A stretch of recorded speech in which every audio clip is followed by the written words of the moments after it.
Hello everyone, welcome to biology classes. Last session में हमने photosynthesis के बारे में डिस्कस किया था and the topic was factors affecting photosynthesis. जो फैक्टर्स फोटोसिंथेसिस को अफेक्ट कर रहे हैं।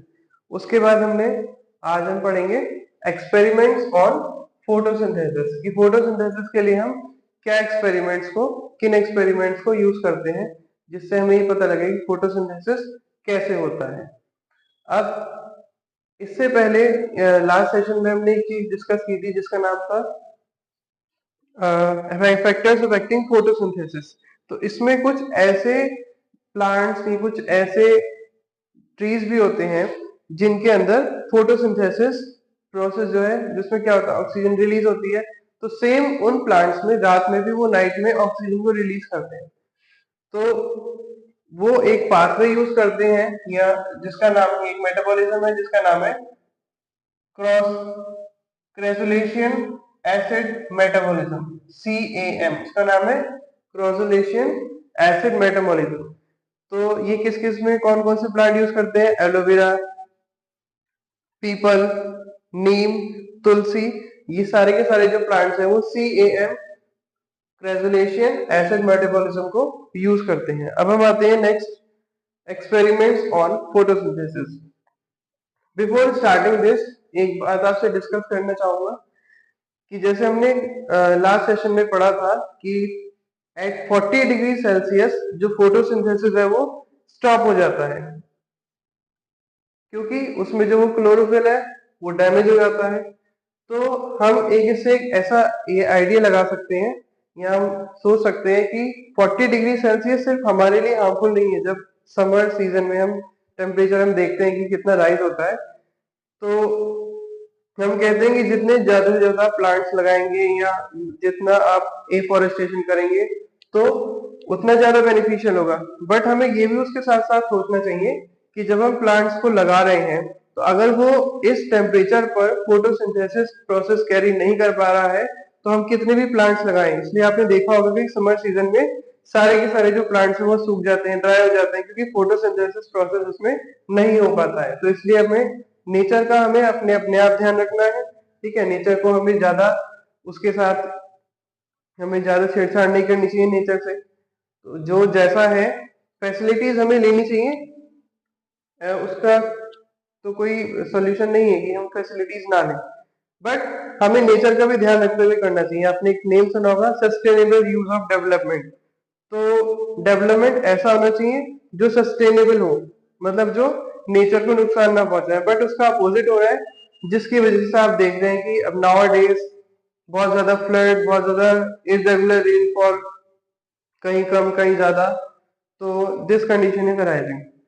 सो मैं आपसे ये बात डिस्कस करना चाहता था। अब आगे हम एक्सपेरिमेंट्स ऑन फोटोसिंथेसिस पर आते हैं, जिसमें जो हमारा फर्स्ट हम डिस्कस कर रहे हैं that is about D starting. D starting का मतलब है कि स्टार्च को कैसे रिमूव करते हैं, रिमूवल ऑफ स्टार्च। स्टार्च को रिमूव किससे करेंगे? स्टार्च को रिमूव करना है लीव से। तो लीव से स्टार्च रिमूव होगा तो हम उसमें टेस्ट करेंगे, तो हमें पता लगेगा कि फोटोसिंथेसिस कैरी होता है लीफ में या नहीं होता है। उसके लिए एक टेस्ट है जिसका नाम है आयोडीन टेस्ट। तो इसका मतलब ये नहीं है कि हम स्टार्च को रिमूव कर रहे हैं लीफ से तो वो बाकी पार्ट से गायब हो जाएगा, ऐसा बिल्कुल नहीं है। वो डिफरेंट पार्ट्स में स्टोर रहेगा और उसको हम डी स्टार्चिंग बोलेंगे। जो डिफरेंट डिफरेंट उसके पार्ट्स है वहां पर वो रहेगा। सिर्फ हमें लीफ का टेस्ट कर, लीफ से हम टेस्ट करेंगे तो लीफ में हम उसको रिमूव करेंगे, तो उसको बोलते हैं destarching. Destarching means removal of starch. तो अब फर्स्ट आता है हमारा लीफ पर स्टार्च का टेस्ट करना। उसके लिए हम क्या यूज करेंगे? आयोडीन सॉल्यूशन का यूज करेंगे, इसलिए उसका नाम जो है दूसरा आयोडीन टेस्ट भी रखा गया है। अब इसमें क्या होता है? सबसे पहले तो डी स्टार्च करने के लिए किसी भी प्लांट को डिफरेंट एक्सपेरिमेंट जब हम कैरी आउट करते हैं तो इनिशियली हम उसको डार्क में रखते हैं। डार्क मीन्स अंधेरे में रखते हैं 24 से 48 घंटे, 24 टू 48 आवर्स तक के लिए।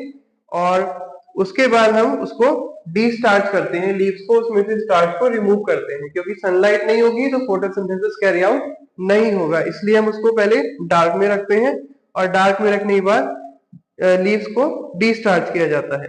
देन इस पीरियड में जो स्टार्च है वो सारा का सारा रिमूव हो जाएगा लीफ से, और जो स्टोरेज है, स्टोरेज ऑर्गन्स, वहां जाकर ये सारा का सारा स्टार्च चला जाएगा, लीफ से रिमूव हो जाएगा। इसी को हम डी स्टार्चिंग ऑफ लीव्स कहते हैं। और ये जो लीव्स हैं ये शो करेंगी स्टार्च की प्रेजेंस। तो now let's discuss about this कि आयोडीन टेस्ट कैसे होता है। सबसे पहले हमें लीफ को डिप करना है बॉइलिंग वाटर में। सबसे पहले हम लीफ को डिप करेंगे, ठीक है, कितने मिनट टाइम के लिए? 1 मिनट के लिए। और 1 मिनट में क्या होगा, जो भी उसके अंदर सेल्स है वो डिस्ट्रॉय हो जाएंगे, खत्म हो जाएंगे, किल हो जाएंगे। उसके बाद हम लीफ को बॉईल करेंगे मिथाइलेटेड स्पिरिट में। मिथाइलेटेड स्पिरिट में हम क्या करेंगे, लीफ को बॉईल करेंगे। कब तक बॉईल करेंगे? जब तक उसका जो कलर है वो पेल व्हाइट हो जाए। जब तक लीफ का कलर कैसा हो जाए? पेल व्हाइट, तब तक हम उसको क्या करेंगे, बॉईल करेंगे। और उसके बाद जो है क्लोरोफिल रिमूव हो जाएगा, उसकी वजह से क्लोरोफिल रिमूव हो जाएगा। और जो लीफ है अब उसको वो क्या हो जाएगी, अब हार्ड हो जाएगी and it will be brittle. अब वो आसानी से टूटने लगेगी। नाउ अब उसको हम दोबारा से हॉट वाटर में रखेंगे, दोबारा से गर्म पानी में रखेंगे जिससे वो सॉफ्ट हो जाए। अब वो हार्ड हो गई थी, अब हम उसको दोबारा से गर्म पानी में हॉट वाटर में रखेंगे। नाउ अब उसको हम एक डिश में स्प्रेड कर देंगे लीफ को।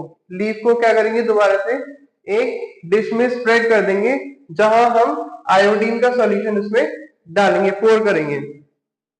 आयोडीन का सॉल्यूशन पोर करने के बाद क्या होगा, जो उसमें स्टार्च की प्रेजेंस है वो हमें दिखाई देगी, जो ब्लू ब्लैक कलर जहां इंडिकेट होगा। जहां ब्लू ब्लैक कलर इंडिकेट होगा इट मींस वहां पर स्टार्च प्रेजेंट है। तो जो लीफ है बिना स्टार्च के, जहां पर स्टार्च स्टोर नहीं हुआ हुआ, वहां पर ब्राउन कलरेशन हमें दिखाई देगी। जहां पर स्टार्च प्रेजेंट है वहां ब्लू ब्लैक, और जहां स्टार्च प्रेजेंट नहीं है या एब्सेंस ऑफ स्टार्च,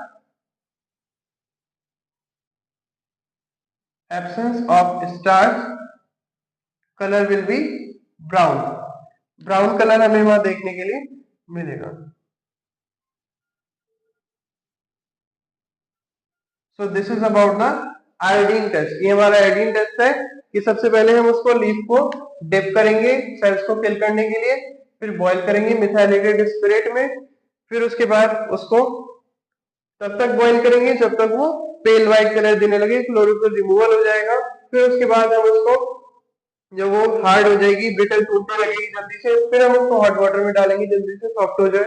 फिर उसको डिश में स्प्रेड करके आयोडीन का सॉल्यूशन डालेंगे जिसकी वजह से ब्लू ब्लैक कलर उसमें इंडिकेट होगा, दिखेगा, जो हमें स्टार्च की प्रेजेंस को बताएगा। और जहां ब्लू ब्लैक कलर नहीं होगा, लीफ के पार्ट में ब्राउन कलर होगा, दैट मीन्स वहां स्टार्च की प्रेजेंस नहीं है, वहां स्टार्च क्या है, एब्सेंट है। So this is about the iodine test. अब हम आते हैं डिफरेंट एक्सपेरिमेंट्स पर। तो सबसे पहला जो एक्सपेरिमेंट है जिसमें ये दिखा रहा है कि फोटोसिंथेसिस जो है इट इज इम्पोर्टेंट, और उसके लिए क्लोरोफिल इंपॉर्टेंट है। तो इसके लिए हम क्या एक एक्सपेरिमेंट कैरी आउट करेंगे। सबसे पहले हमें क्या करना है, सबसे पहले हम वेजिटेटेड लीव्स लेंगे जो ग्रीन कलर की है, और कुछ लेंगे जो जिसमें नॉन ग्रीन एरियाज हैं, ठीक है, कुछ लेंगे जिसमें ग्रीन एरियाज है, कुछ लेंगे जिसमें नॉन ग्रीन एरियाज हैं। तो क्या किस किस की ले सकते हैं, क्रोटॉन की ले सकते हैं, ग्रेनियम की और कोलियस की। अब सबसे पहले हमें इसको क्या करना होगा, लीफ को डिस्चार्ज करना होगा, फिर हम उसको डार्क रूम में रखेंगे कुछ दिन के लिए। वही वाली चीज यहाँ पे हम उसको 24 आवर्स में 48 आवर्स तक रख देते हैं, यहाँ पे रखना है फॉर फ्यू डेज। अब हम उसको प्लांट को प्लेस करेंगे सनलाइट के अंदर। कुछ आवर्स में क्या हो जाएगा, लीफ को हम तोड़ेंगे कुछ घंटों के बाद, और फिर उसको हम उसकी आउटलाइन पेपर पे ड्रॉ करेंगे, और उसके बाद हम ग्रीन और नॉन ग्रीन जो एरियाज है उनको मार्क करेंगे। कुछ एरियाज ग्रीन होंगे और कुछ एरियाज ग्रीन नहीं होंगे। अब हम लीफ को टेस्ट करेंगे स्टार्च के लिए। तो जो ग्रीन पार्ट्स है वो ब्लूइश टर्न हो जाएगा, जहां पर हमें स्टार्च की प्रेजेंस दिखाई देगी। देखिए यहाँ पर लीफ बिफोर ट्रीटमेंट, ट्रीटमेंट से पहले लीफ जो है वो ऐसी दिखेगी, और बाद में like this with iodine solution. तो जो ग्रीन है ये वाला पार्ट, ठीक है। और जो ब्लू ब्लैक अभी हमने यहाँ देखा था, जहाँ पर स्टार्च की प्रेजेंस है, बाकी में ब्राउन दिखाई देगा। So this is about today's session. और नेक्स्ट एक्सपेरिमेंट्स हम नेक्स्ट सेशन में कैरी आउट करेंगे।